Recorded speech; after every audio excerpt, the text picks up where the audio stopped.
Doctor Zahidur Rahman, ভাটারা থানায় হত্যা চেষ্টা মামলায় অভিনেত্রী নুসরাত ফারিয়া গ্রেপ্তার, বিমানবন্দর থেকে আজ তাকে আটক করা হয়। মন্তব্য জানতে চাই।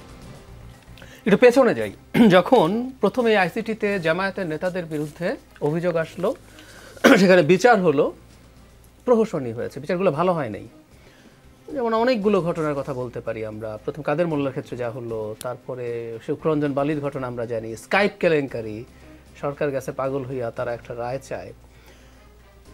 এখন এই সুযোগ জামায়াতের তৈরি হয়েছে টু সে যে অন্যায়ভাবে তাদেরকে ফাঁসি দেওয়া হয়েছে বা বিচার করা হয়েছে এবং তার একটা গ্রাউন্ড আছে। কিন্তু বিপদ যেটা হলো, যাদেরকে ওখানে ওই বিচারের জন্য আনা হলো, ডাজ ইট নেসেসারিলি মিন তারা এইসব অপরাধে জড়িত ছিলেন না? তার মানে আপনি যখন একটা বিচারকে প্রসিডিউরালি ঠিক মতো না করেন, যিনি সত্যিকার অর্থেই দায়ী ছিলেন, তার এই পরিস্থিতি তৈরি হয়, তিনি এটা অস্বীকার করবেন না, আমি মজলুম, আমি অত্যাচারের শিকার হয়েছে, আমি অত্যাচারিত। ঠিক একই ঘটনা ঘটবে। নুসরাত ফারিয়ার কোনো অপরাধ আছে কিনা আমি জানি না। আওয়ামী লীগের সাথে যে অন্তত কয়েক ফুটের মধ্যেও গেছে, তার কোনো একটা অপরাধ হয়ে যাওয়ার সম্ভাবনা থাকে। মানে ওরা এতই ক্রিমিনাল ছিল, হতেই পারে তিনি কোনো না কোনো ধরনের করাপশন, খুব বেসিক একটা কোনো সুবিধা নেওয়া, কোনো তদবির হতে পারে। I am not confirm about that. কিন্তু সেটা সেভাবে স্পেসিফিকলি হওয়া, গড়ে সবার বিরুদ্ধে গড়ে আপনি হত্যা মামলা দিচ্ছেন, হত্যা চেষ্টা মামলা সবার বিরুদ্ধে দিচ্ছেন, তাতে কি দাঁড়াবে জানেন? এর মধ্যে প্রচুর করাপ্ট লোকজন আছে, হিউম্যান রাইট ভায়োলেট করেছে প্রচুর মানুষ আছে। এতে সেই বিচারগুলো যখন হবে না, কয়েকদিন পরে এগুলো তো টেকনিক্যালি দাঁড় করাতে পারবেন না। আমরা তো বাংলাদেশে থেকে আওয়ামী লীগের জন্য ন্যায় বিচার চাই, ইভেন শেখ হাসিনার জন্য। শেখ হাসিনা দেশে আসলো, কেউ তো চাইবে তাকে হাতের কাছে একটু দাও, আমরা একটু দেখি তাকে। কিন্তু আমরা তার জন্য একটা ন্যায় বিচার চাই, যাতে তার ফাঁসিও হতে পারে। কিন্তু ওইটার জায়গায় যখন এই ঘটনাগুলো ঘটে, অল্প কিছুদিনের মধ্যেই দেখবেন আওয়ামী লীগে কোনো অপরাধী নাই, কোনো করাপ্ট লোক নাই। কারণ সবাইকে আপনি ফাঁসির মামলা দিয়েছেন, উদ্দেশ্য সম্ভবত এটা, ওটা হলে জামিন টামিন ডিনাই করা যায়, কিছুদিন জেলের ভাত খাওয়াবেন। এই তো এই করতে গিয়ে পুরো প্রসেসটাকে প্রশ্নের মধ্যে ফেলে দেওয়া হলো। এই ধরনের ঘটনা পুরো প্রসেসটাকে আসলে বিতর্কিত করে।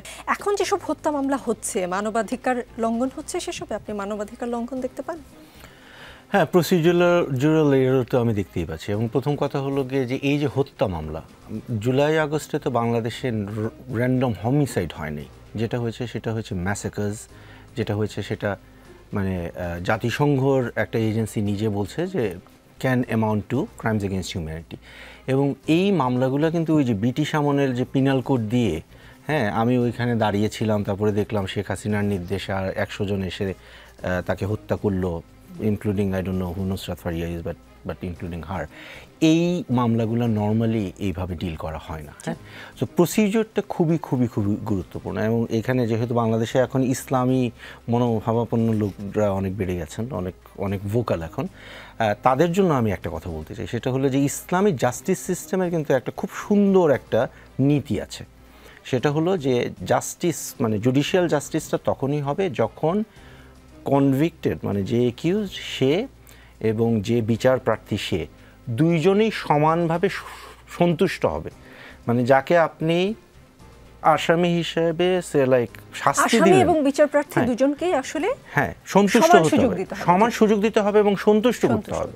এবং যে মানে আসামি যে, তাকে যদি আপনি দণ্ডও দেন, সে বলবে যে হ্যাঁ আই ডোন্ট কমপ্লেন বিকজ আমাকে সুবিচার করা হয়েছে আমার প্রতি। হ্যাঁ, এটা কি আমরা এখন বাংলাদেশে দেখছি? এটা কি আমরা বলতে পারবো যে যেটা হচ্ছে? নুসরাত ফারিয়ার যার কথা বললেন, উনি এক্স্যাক্টলি কোথায় কাকে মার্ডার করেছেন বা আসলে অভিযোগটা কি? আপনি যদি অভিযোগপত্রগুলো দেখেন, আমি ওনারটা পড়িনি, বাট আমি অনেকগুলো অভিযোগপত্র পড়েছি। হ্যাঁ, এটা খুবই হাস্যকর যে একজন মার্ডার হয়েছে এবং এক্স্যাক্টলি কে মার্ডার করেছে এটার কোনো রেফারেন্স আপনি পাবেন না, কিন্তু সেখানে 1, 2, 3, 4 করে এবং ওই এলাকার এমপি বা এরকম কিছু মানুষের নাম থাকে। এরপরে র্যান্ডম লোকজনের, আমি একটা কেস পেয়েছি, একজন আমলার নাম 5টা 6টা কেসে ঢুকিয়ে দেওয়া হচ্ছে। উনি একই দিন একই সময়ে নোয়াখালীতেও ছিলেন, ময়মনসিংহেও ছিলেন, সিলেটেও ছিলেন এবং উনি নিজেই আমাকে পাঠিয়েছেন বিভিন্ন মামলায় ওনার নাম, এবং উনি 40 বা 50 নম্বরের মধ্যে আছেন আর কি আসামি হিসাবে। সো কোনো একজন তার নামগুলো ওখানে, যেটা করাপ্ট প্র্যাকটিসের কথা আমরা বলি, করা হয়েছে। এগুলো মানবাধিকারের গুরুতর লঙ্ঘন। এবং এখন সরকার বলতে পারে আমাদের তো এখানে কিছু করার নাই, এটা একটা ডাহা মিথ্যা কথা হবে। কারণ সরকার কালকেই একটা পলিসি ডিসিশন নিতে পারে যে when it comes to July আগস্টের অভ্যুত্থানের সময়কার মামলা, আমরা পুলিশ বাদী হওয়া ছাড়া, আপনারা অভিযোগ দিতে পারবেন থানায়, বাট পুলিশ বাদী হওয়া ছাড়া এটা আমরা মামলা হিসাবে গ্রহণই করব না। এটা তো বলতে পারতো। তারা তো কোনো তদন্ত ছাড়াই এখন মামলা গ্রহণও করছে এবং মানুষকে অ্যারেস্টও করছে।